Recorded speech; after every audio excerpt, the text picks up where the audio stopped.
always say slavery ended 400 years ago, but the truth is, it never really ended. It just changed names. It went from plantations to prisons, from chains to contracts, from masters to managers. In the fields in the sweltering Louisiana heat, watched over by armed guards and wolf dog hybrids. This is the biggest maximum security prison in the United States, and one of the most dangerous.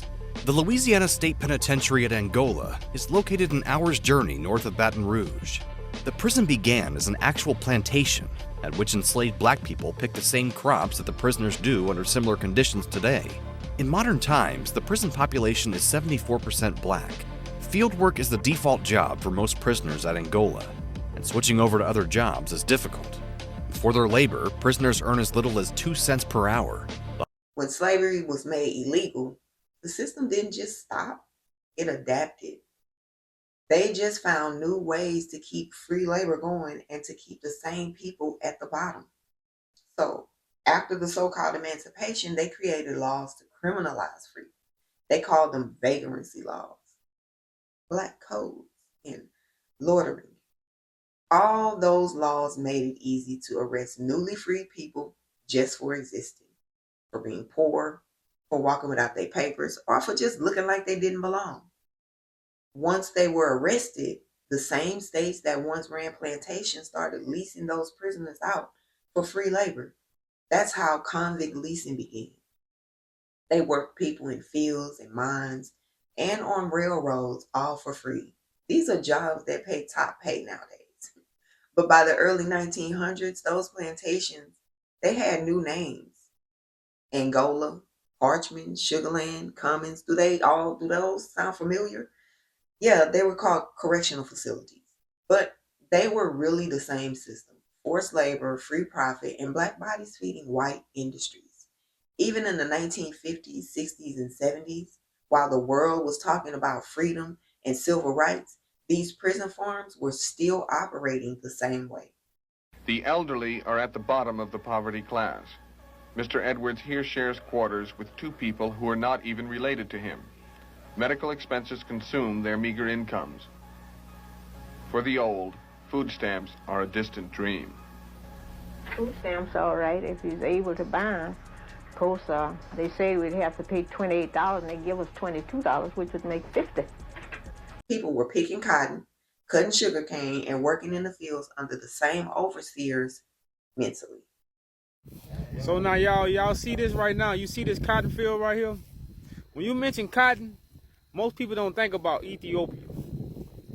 But this is where this stuff comes from. Now, you put two and two together. There's a reason why we came to America to pick cotton. So when you understand your history like this, you don't look at things with your emotions. You get understanding. Understanding over emotions. That's what this generation needs.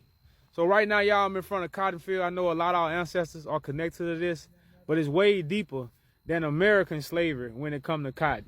Look up Ethiopian cotton. Some might call it Egyptian cotton. Peace. Look at the butterfly. And look, y'all, I know I never picked cotton before, but it got seeds in it, y'all. Hey, y'all, this is a huge industry, man. Like, don't sleep on it. This is a huge industry. And we was the ones that produced this. This is what the whole slavery was about. That's what some of these videos show you. Slavery didn't stop centuries ago. It continued right here in America up until the 1980s. Case was May Louise Miller, a woman who was held as a slave with her entire family in Mississippi until 1961. Though May passed away in 2014, Antoinette took us to see one of her brothers, Arthur Miller. May and Arthur being two of the older sisters and brothers, they remember a lot. It took a long time before Arthur really opened up and talked. So when we say the system, we're not talking about something in the past. We're talking about the foundation of the country, a system that built its wealth by criminalizing the same people it claimed to free. And legally, it's still written in the Constitution. The 13th Amendment says slavery is abolished except as punishment for a crime. That's the loophole. They allowed this to keep going. All they had to do was label us criminals, and the same labor became legal again. This is why I keep saying slavery didn't end, it evolved. They replaced the plantation with the prison, they replaced the whip with the law, they replaced the slaveholders with the state. The same mindset behind the old papal decrees that we talked about, the ones that said it was okay to dominate and enslave in the name of God, is the same mindset behind the modern justice system. It's about control. It was never about correction. And once you see these connections, it's just hard to unsee. The truth is, we have been programmed to think of history in fragments.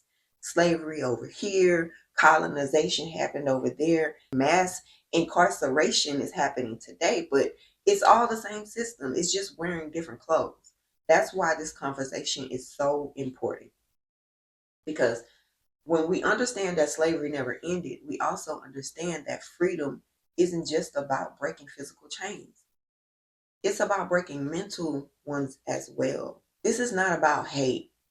It's about truth. Because the truth is the only thing that is going to end deception. So we're going to take this conversation back to Africa to show you where the cotton trade really started and how Ethiopia's history completely changes the story that we've been told about slavery. Did you know that we picked cotton before America? Most people only think picking cotton is part of the slave history. This was an ancient Ethiopian tradition that was taken from them and used as a worldwide production. Most people only know Ethiopia for their coffee, but not for their cotton production. Ethiopia has a long history of cotton production and is known for its high quality of cotton. Cotton production is one of their oldest industries, with traditional hand loop weaving being an important part of Ethiopians' culture. And here's a Habesha media article explaining Ethiopian cotton, hand spinning, and hand weaving tradition continues, which says that the story of Ethiopian cotton is a part of a greater cotton sage that covers the globe and reaches back into ancient times. A strong and vibrant cotton industry still exists in Ethiopia today on large and small farms, both private and governmental owned, including artisan coops that create beautiful luxury textiles from cotton raised and processed on small farms.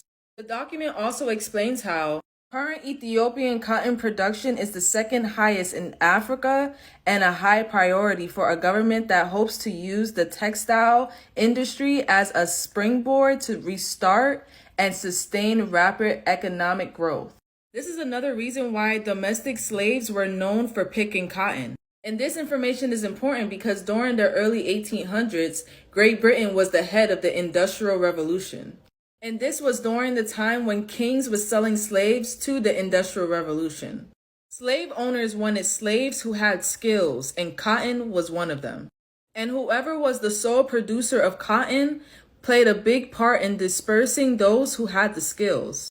Ethiopians were dispersed through the four corners because of their knowledge of cotton and other skills that enhanced the industrial and political production. So these cotton skills didn't just come from America, it came from Africa.